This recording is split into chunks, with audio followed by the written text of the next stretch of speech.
Okay, welcome to another drive-through rundown. Today we're going to talk about Sons of Anarchy, Men of Mayhem. This is a brand new release from Gale Force 9. It's going to be hitting the streets right about now, right before Gen Con 2014.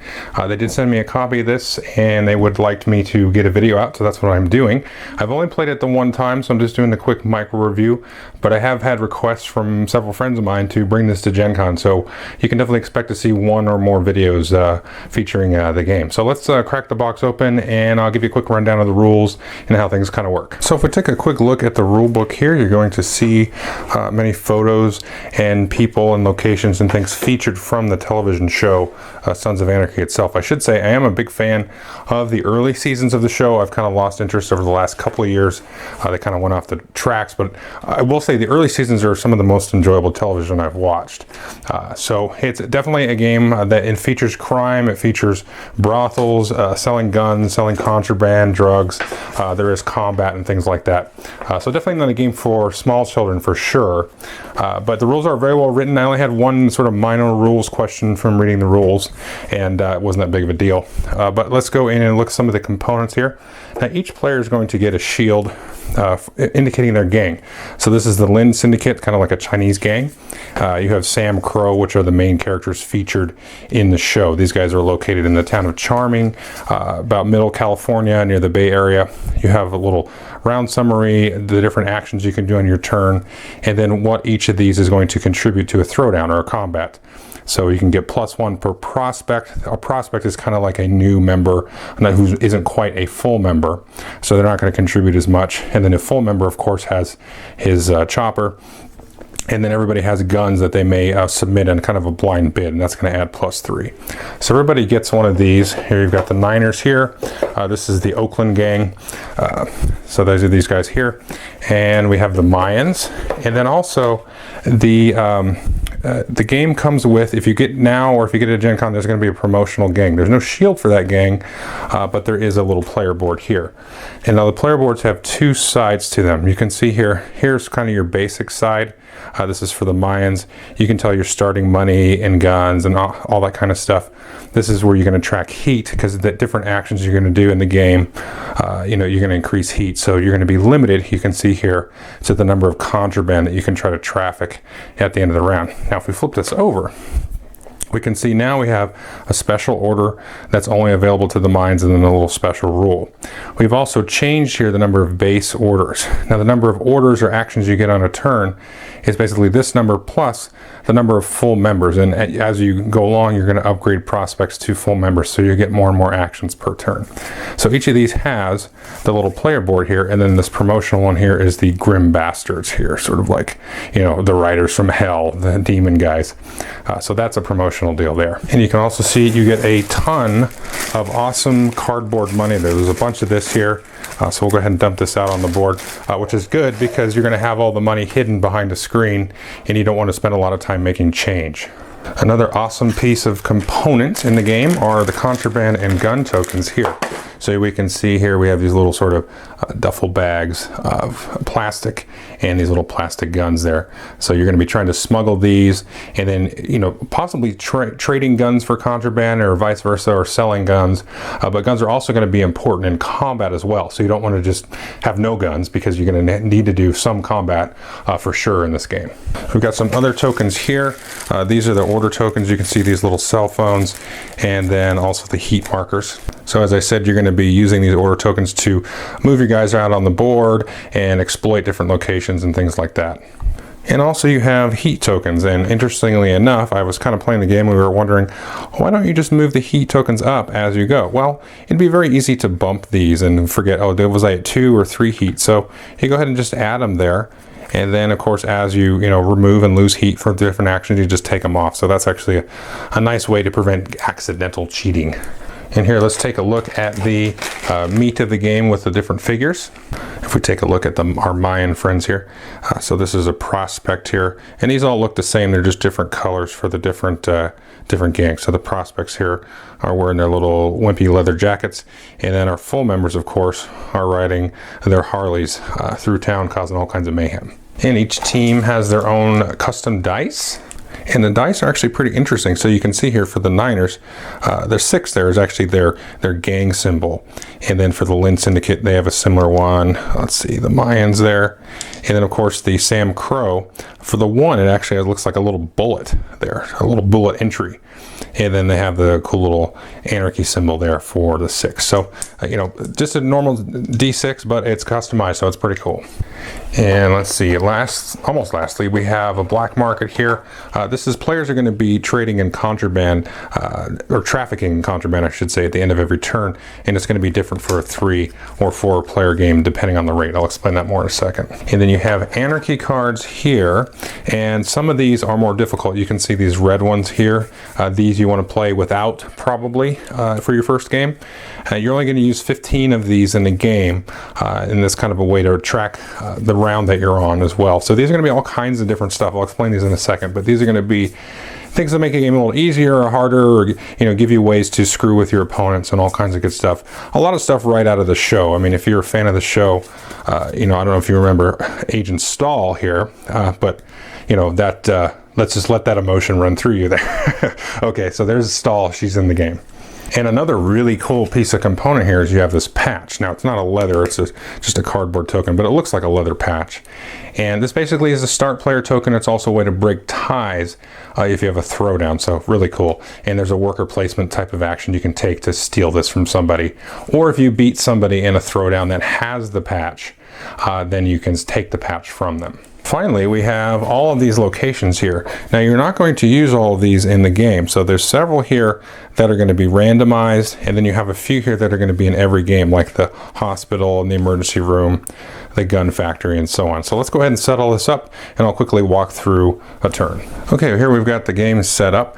Now, you're always going to have these 5 locations available: the emergency room, hospital, cut and bag operation, charming police department, and the gun factory. As you can see here, I've got the high octane side of this board, kind of the advanced board. Got 3 base orders, plus I'm starting with my two members here. Now, if the game refers to dudes, it's any guy. If it's members, it's the guys in the Harley, and if it's prospects, it's guys on the, you know, just standing up. So I've got my 3 base orders and then my 2 from my members. Starting cash, guns, no contraband for them. Also starting heat here as well. Now, everything here is going to be public, but your cash and contrabands and guns are going to be, remain hidden here behind your player screen. So nobody's going to know quite exactly what you're capable of. So the object of the game is to make the most money, and there's several ways that you can do that. Now, the first thing you're going to do every turn is reveal 2 of these sites. Now, the game is 6 rounds long, and so you can see at the end of the 3rd round, or excuse me, the beginning of the 3rd round, we'll have actually revealed everything, and then we'll play 3 more rounds. So the first 3 rounds, you're going to reveal 2 of these sites. It doesn't really matter which ones. And then in the first round, you're going to reveal 1 Anarchy card.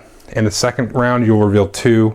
The third round, you'll reveal 3. And the last 3 rounds, you will reveal 3 more. So there's 15 cards shuffled up here, and that's kind of also as a timer in the game. So what are the first thing that you could do? Well, you can spend an order token. And when you do that, you can move any number of guys from one spot to another. And your headquarters, or your clubhouse in this case, is actually a spot. So I spent 1 order token. I could take, if I wanted, move all of these guys, let's say, to the local Irish pub. You know, I can kind of dominate and exert my influence there. Now, you don't have to move them all. I could take and move some, but basically that's from one spot to another. So I could spend an order token to move these guys to here, or I could just move one of them. But it's the movement action is one spot to another, as many guys as you want. The next thing you might do would be to exploit a location.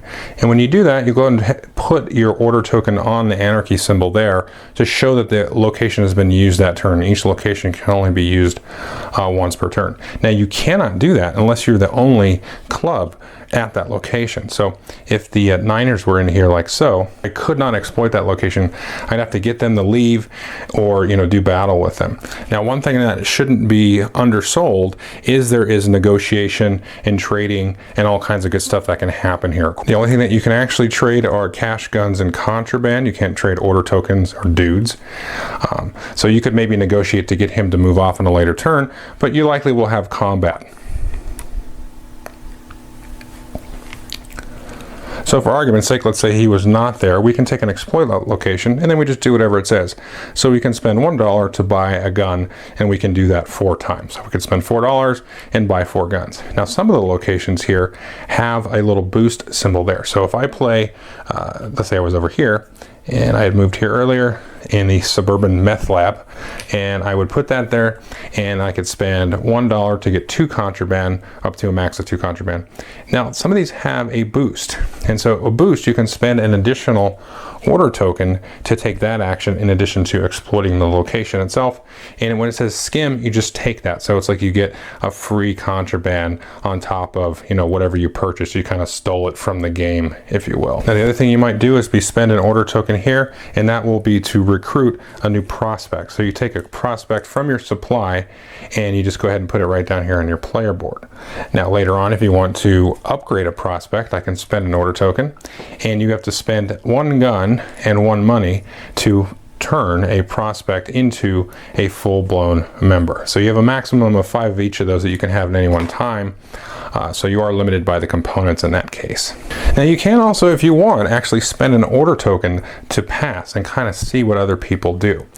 There's a few reasons you might do that, but let's talk about how throwdowns work, and you can kind of see, you know, why you might do something like that. Okay, let's say we're a couple of turns in, and previously the Niners had moved in here to mess with Sam Crow a little bit, and the Niners now, it's their turn and they want to execute a throwdown. So again, they've got to discard an order token to execute the throwdown. And there's basically 3 simple steps to a throwdown. A, you can call for backup. B, you can reveal your guns, and then you're going to roll a die. So in patch order, based on whoever is involved in the throwdown, you're going to start with the patch owner and then go around the table.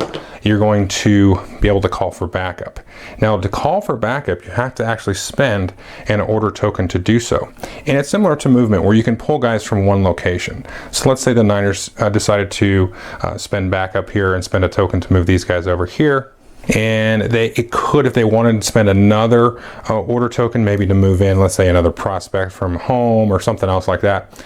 And then now the Suns can go ahead and move in guys. So maybe they spend an order token to move in these prospects from here, and then they will go ahead and spend another order token to move these guys here from you know, their clubhouse. So now what we're looking at here is we can take a look again at the player aid there. You're going to get +1 per prospect and +2 for each member. But before we roll the dice here, each player is going to take in their fist and hold in their fist a certain number of guns. You don't have to put guns, but you can if you want. And these guns, as you can see, are actually going to add +3. So they're very, very strong in this case. However, if you submitted any amount of guns, you're going to take 1 heat. It doesn't matter if you submitted 5 guns, you're still going to take 1 heat for the gunfight. Now you can see here, there are 2 locations, the police department, and if we zoom out a little bit there, the hospital there, where you cannot use guns. You can start a fight, but you can't use guns. Oh, and I almost forgot. You can only start a fight if you have a member there. So you can't, the prospects can't go pick a fight, you know, basically writing checks that the club has to cash. You got to be a full member to do that. So we're going to go ahead and add up everybody here. Again, 2 for the members, 1 for the prospects, 3 for each gun, and then you go ahead and roll a die to add into that amount. If there's a tie, then the patch holder will win. If there are no patch holders and there's a tie, everybody here has to disperse and go back to their clubhouse. But or if you win, you get to leave your guys there, and then the other member has to, the other club has to send them back to their clubhouse. But you have to keep in mind the number of guns that were played. So let's say the Niners played 1 gun and Sam Crow played 2 guns. That means since Sam Crow played 2 guns, the Niner has to eliminate 2 of his guys. And since I said the Niners submitted 1 gun, then Sam Crow has to eliminate 1 of their guys. And I should say, but what I mean by eliminate is actually put these guys here, lay them down in the emergency room like so. Now you can go to the hospital here and you can exploit that location to get these guys out of the emergency room and back directly onto your player board. But if you don't do that, if there's anybody left, you're going to roll a die for each guy. A 1 to a 3, the guy dies and you return the dude to the recruiting pool. If you roll a 4 through a 6, then they come into the clubhouse, and that'll happen at the end of the turn. So those are all the actions that you can do. The other thing that you can interact with here are the cards. Now the first type of card is going to be an opportunity, and this is very similar to any kind of location that might be out here on the board, but the only difference is that at the end of the round, anybody that's on an opportunity is going to go back to the clubhouse, where if they're on a location, you can stay there and try to exploit it again and again and again, as long as somebody doesn't come and try to jack you up. So this one here says steal, and this one actually lets you steal 2 guns from a target opponent. Now if they don't have 2 guns, you get to come around and look behind their screen and they prove it to you, okay, you don't have 2 guns. So you want to use that when you're pretty sure somebody has those guns. And the next type of card here is a hassle. Now hassle is kind of like a rule that's in play that changes up the game, makes it a little more difficult, and so you're going to skip the black market, and I'll talk about here the black market in just a second. And then next we have an obstacle, and these are instant effects that happen at the beginning of the round if you show this. So all gangs discard 1 cast for each heat you have or take the fall. And I should talk about taking the fall. If you get to a point where you're going to add a 5th heat, then you have to take the fall, and that means you have to return one of your members to the pool. And it has to be a member, it can't be a prospect. And if you have to ever take the fall and you don't have another member left, you're out of the game and you got to sit around. So you know, I just played it the one time, but I can see that not being very often happening, but you know, maybe through some you know, bad luck or something, it could happen. But I honestly don't see that happening, and so the player elimination something is not really something I'm concerned about, to be honest. And I think I got one more type of card here. Yes, last call. So this is going to happen at the end of the round. You're going to see it revealed at the beginning of the round, but you're going to be able to prepare for it. And this one says the gang with the fewest dudes may add a member from their recruit pool to their clubhouse. So you straight up and get a member. So you know, some of this stuff is going to be helpful, some of it's going to be hindering, but those are the cards that you can deal with. And again, some of these are actually going to be you know, types of locations, opportunities that you can move guys to. Now after everybody's done taking their actions, we're going to have a black market phase. In this phase, people are going to take any contraband they have, put it in their hand and reveal it, and then sell it. But there are some caveats to keep in mind with this. First of all, you're going to be limited by the number of heat you have, and as you can see, Sam Crow actually even starts with 1 heat, so they could at most submit 3 contraband, and then this is going to go down all the way up until you get here, and you may not traffic any contraband at all. But if you're able to wipe the heat off, you actually have no limit. However, that's not as fun as it seems. So if we look here, this is the black market for 4 players, and you're going to total the amount of contraband that you submit and combine that with everybody else. So let's say between all 4 of us, we submitted 6 contraband. So we've got 5 through 8, and that means each of us are going to get $2 per contraband that we submitted. So the more people that do it, the less it's going to pay out because the demand has gone down. So it's an interesting little mechanism, and you can do some gamesmanship with that, because the other thing to keep in mind is anytime that you do submit any piece of contraband, you are going to take another piece of heat. So basically any time that you hold in your hand and reveal something, you're going to take heat. If you contribute guns to a battle or contribute contraband, you're going to take some heat. Now you will also take some heat whenever you exploit a location with that heat symbol. And these are, you know, really tasty types of locations here. You can spend $4 and get 2 of each, or you can sell 2 contraband and get a whole bunch of stuff and even skim a free gun. And actually these work really well together. So you want to keep this in mind. This is one thing we were kept forgetting, was to take heat from these spots here. Okay, so that's pretty much the game. You're going to play over 6 rounds. You're going to go through the Anarchy deck. The last several rounds are going to have all the locations revealed. You are going to have a ton of combat. We didn't do a whole lot of negotiating and trading and stuff, but we're kind of, you know, getting used to it. And so I think that's something that is going to favor a good experience with this game. I think you do want to be, you know, wheeling and dealing and trying to buy people off and do different things. That'll add like a lot of the theme and flavor to the game as well. I do really enjoy how the heat works, because all of the things that you really want to do, you're going to have to take a cost.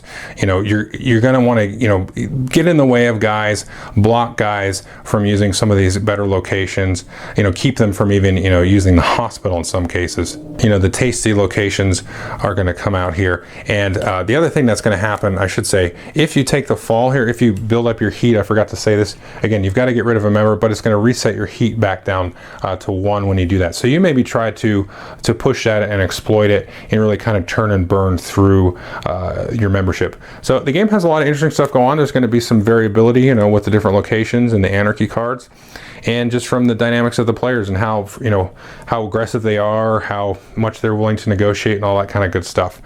You know, I will say definitely from a component standpoint, again, you know, they really kind of knocked it out of the park. I haven't played at Spartacus yet, but I keep hearing it's good. But you know, I'm a big fan of Firefly. So anyway, that is Sons of Anarchy, Men of Mayhem, and as I said, some people have been requesting to play this, so expect a, you know, a let's play kind of post review kind of thing, and then you know, probably a full more indicative review in my thoughts in some kind of video after Gen Con. Okay, thanks. Bye.